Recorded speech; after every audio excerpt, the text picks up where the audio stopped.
Bismillahirrahmanirrahim. Assalamualaikum warahmatullahi wabarakatuh. Selamat datang teman-teman sekalian di pelajaran tajwid. Nah, kali ini saya ingin menjelaskan beberapa maaf ya, anak saya lagi saya ingin menjelaskan tentang ilmu tajwid. Nah, ini adalah pendahuluan dari buku Daurah Quran ya. Oke, langsung saja. Nah, ini adalah dasar-dasar ilmu tajwid atau inti-inti ilmu tajwid. Jadi ini pendahuluan ya, ketika kita mau belajar tajwid, kita harus paham ini dulu. Pertama, pengertiannya ta'arifuhu lughatan at-tahsin. Ya, jadi tajwid itu dari kata jayid. Jayid artinya bagus. Ya, tajwid itu membaguskan. Membaguskan apa? Membaguskan bacaan Quran kita. Secara istilah, ikhraju kulli harfin min makhrajihi ma'yataihi haqqahu au wa mustahaqqahu. Secara istilah, tajwid itu ialah mengeluarkan semua huruf dari makhrajnya atau dari tempat keluarnya yang benar. Ma'yataihi haqqahu wa mustahaqqahu, dengan memberikan hak-hak dan keharusannya. Ya, jadi misalkan suatu huruf itu dia panjangnya 2 harokat harus kita baca. Misalkan dia dikeluarkan dari 2 bibir harus kita baca. Jadi memberikan semua hak kepada huruf-huruf tersebut. Yang selanjutnya, hukum mempelajarinya. Nah, hukum mempelajari tajwid itu fardu ain. Ya, ini tatbik dari surat keempat ayat 73. Nah, jadi memang itu surat apa itu ya? Ini saya lihat dulu. Ya, kita kadang tidak mempelajari, ya banyak orang-orang tidak mempelajari ilmu tajwid, padahal ini penggunaannya wajib. Warattilil Qur'ana tartila. Dan bacalah Al-Qur'an dengan tartil.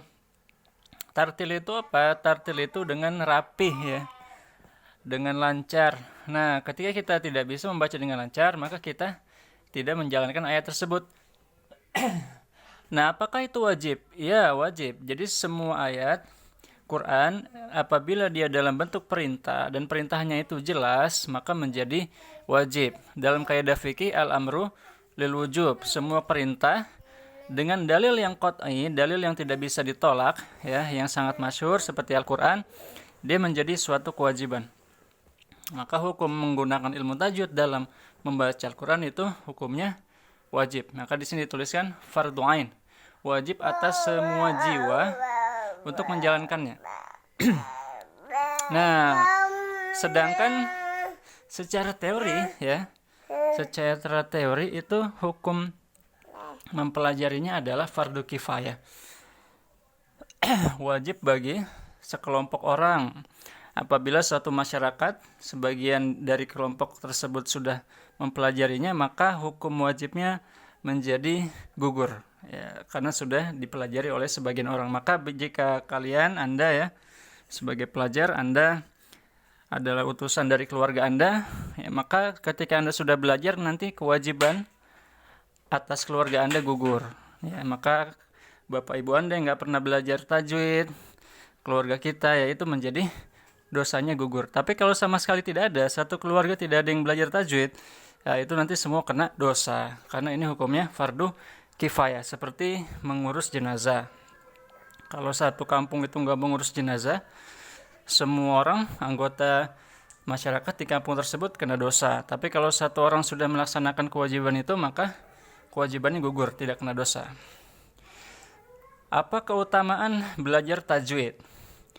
Yang pertama, kita akan mendapatkan al-khairiyah. Al-khairiyah itu menjadi orang terbaik. Karena Rasulullah SAW bersabda, khairukum man ta'allama al-Qur'an wa 'allamah. Sebaik-baik kalian adalah yang mempelajari Al-Qur'an. Maka kita kalau belajar Al-Qur'an, kita akan menjadi orang yang terbaik. Mohon maaf. Al-wusul ala afdoli ata'illah. Kita akan mendapatkan hadiah terbaik dari Allah. Nah, karena Al-Quran ini adalah anugerah terbesar dari Allah Subhanahu wa Ta'ala kepada Nabi-Nya Muhammad SAW. Maka ketika kita bisa membaca Al-Quran dengan baik ya, maka kita akan mendapatkan hadiah terbesar, yaitu merupakan Al-Quran itu sendiri, ya, yang merupakan anugerah mukjizat yang akan tersimpan di dalam diri kita. Selanjutnya kita juga mendapatkan al-husul ala nuzuli as-sakinah wa rahmah. Kita akan mendapatkan ketenangan dan juga kasih sayang dari Allah Subhanahu wa taala. Karena Rasulullah bersabda,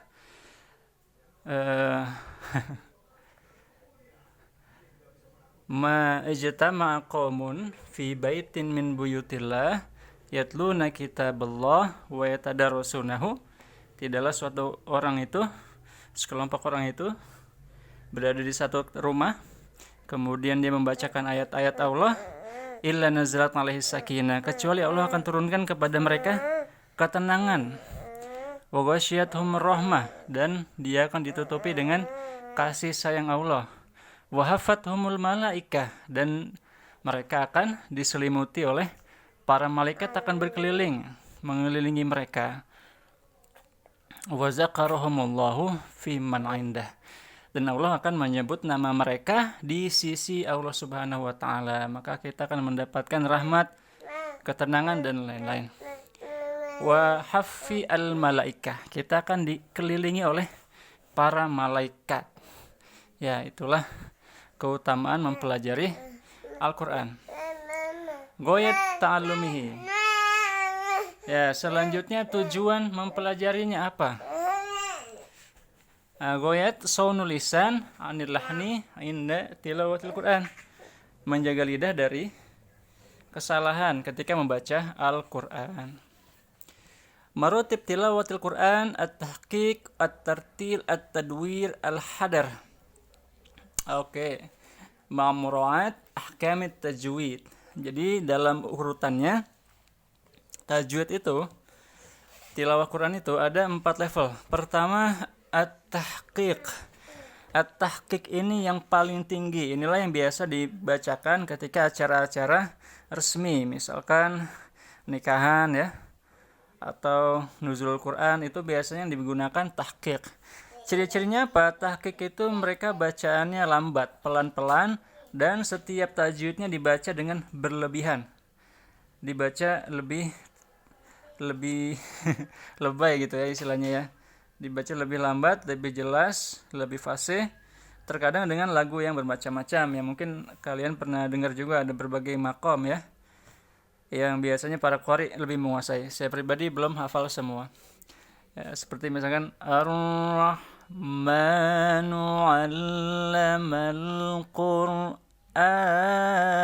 khalaqal insan, ya, dan seterusnya. Ya, para qari itu lebih paham, saya tidak terlalu menguasai tahqiq. Nah, kalau tartil ini yang biasa kita sebut dengan murattal, yang biasa dibacakan oleh para masyayikh di audio-audio Quran yang biasa kita sering dengar ya, di mana-mana, di kaset, di YouTube, di CD. Nah, itu biasanya mereka menggunakan tartil. Jadi pembacaan yang lancar, pembacaan yang standar. Ini biasanya menjadi standar ya para masyayikh yang biasa kita dengar ya, seperti Syekh Syuraim misalkan, ya, atau Syekh Abdul Al-Matrud. Nah, saya paling sering dengar Syekh Abdul Al-Matrud, jadi saya sangat terpengaruh oleh bacaan beliau. Nah, merotal ini bisa jadi rujukan kita. Jadi Anda bisa download ya audio, video merotal. Karena kelas 11 ini kan kalian 3 surat ya. Ini saya ingatkan kalian 3 surat, Al-Jumu'ah, kemudian Al-Munafikun, dan At-Taghabun. Nah, itu kalau bisa 3 surat itu kalian download tuh. Misalkan Syekh Syuraim atau Syekh Bahar atau Syekh Al-Ghamidi ya, atau Al-Matrud. Kemudian kalian baca bersama mereka. Nah, kalian akan mengikuti makhraj mereka, nada mereka, lantunan mereka ya, suara mereka, panjang pendeknya kalian ikuti saja. Itu sudah standar internasional. Jadi Anda bisa meningkatkan skill Anda sambil talaki ya. Nah, kemudian tadwir dan hadar. Nah, tadwir ini dia di atasnya tartil. Ketika tartil itu bacanya standar, maka tadwir dan hadar ini dia lebih cepat. Bacanya lebih cepat. Ini biasa digunakan oleh orang-orang yang sedang murojaah hafalan ya. Ya, sama kayak kita misalkan yang sudah hafal baca An-Naba misalkan ya. Nah, kita mau baca cepet nih, kita mau selesaikan dalam 15 menit 1 juz, berarti kita harus pakai ini al-hadar. Amma yatasaalun 'anil nabil azim alladzi hum fihi mukhtalifun kala sa'lamun tsumma kala sa'lamun alam naj'al rami hadal wajibal tada. Nah, kalau kita baca cepat itu boleh nggak? Boleh. Selama makhrajnya tetap benar, ya. Yang 2 harokat kita jadikan 1 harokat nggak apa-apa, ya. Selama itu untuk tujuannya belajar, ya, untuk melancarkan. Karena memang untuk menyelesaikan baca 1 juz itu kan rata-rata kalau kita baca tartil bisa 1 jam kurang lebih. Sedangkan dengan hadar kita bisa 15 menit atau setengah jam. Kita bisa lebih banyak lagi membaca. Ya. Dan memang kalau tanpa hadar agak sulit ya. Para masyayikh yang dulu bisa membaca misalkan sehari 30 juz atau sehari 10 juz, ya mereka kebanyakan pakainya hadar karena butuh waktu lama ya. Kalau 1 juznya 1 jam, berarti sehari kan cuma 24 jam. Kita nggak bisa menyelesaikan 30 juz. Karena itu para masyayikh, para qari menggunakan al-hadar ini. Dia baca cepat. Nah, dan yang sebaiknya kita gunakan dalam sholat tartil ya. Tidak tahqiq, tidak hadar, tapi tartil. Seperti perintah Allah dalam surat Al-Mujammil ya, warattilil Qur'ana tartila. Aujuh qiraatil isti'adzah wal basmalah. Nah, ini juga menjadi muqaddimah dari pelajaran tajwid, memotong semuanya ya. Jadi basmalah dan ta'awuz ini bisa kita potong semuanya. A'udzubillahi minasyaitonir rajim. Bismillahirrahmanirrahim. Alhamdulillahi Rabbil Alamin. Nah, itu dipotong semua. Bisa juga disambung semua. A'udzu billahi minasyaitonir rajim. Bismillahirrahmanirrahim. Alhamdulillahi Rabbil Alamin. Boleh disambung ta'awuz dan basmalahnya. A'udzu billahi minasyaitonir rajim. Bismillahirrahmanirrahim. Alhamdulillahi Rabbil Alamin Ar-Rahmanir Rahim dan seterusnya. Waslul awal bisa nih digabung antara ya tadi disambung auzubillah dan basmalahnya. Sekarang dipisah ta'awuznya ya. A'udzubillahi minasyaitonirrajim. Nah, ntar basmalah sama alhamdulillah disambung. Bismillahirrahmanirrahim. Alhamdulillahi Rabbil Alamin. Nah, itu boleh kita pilih. Awjuhul wasli baina as-suratain. Bagaimana jika ada 2 surat? Kalau ada 2 surat, ini juga seperti yang tadi ya. Boleh dipotong semuanya, boleh disambung. Ya, dan boleh juga dipotong antara yang pertama dan kemudian yang kedua, yang ketiga disambung. Tentunya antara 2 surat itu harus baca basmalah dulu ya. Jadi misalkan kita baca dari Qul huwallahu pindah ke Al-Falaq ya. Misalkan Qul huwallahu ahad, Allahus samad, lam yalid wa lam yulad wa lam yakul lahu kufuwan ahad. Bismillahirrahmanirrahim. Lanjutannya apa?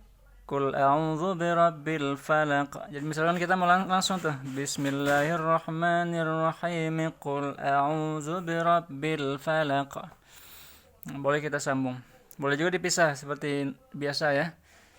Bismillahirrahmanirrahim. Qul a'udzu birabbil falaq. Nah, itu dipisah. Dan seterusnya. Jadi boleh disambung. Ini juga berlaku berarti untuk semua surat ya. Oke, itu dulu untuk pertemuan hari ini. Ini adalah muqaddimah untuk tajwid. Semoga menambah ingatan kita, pemahaman kita tentang pentingnya tajwid. Insya Allah kita lanjutkan di pertemuan selanjutnya.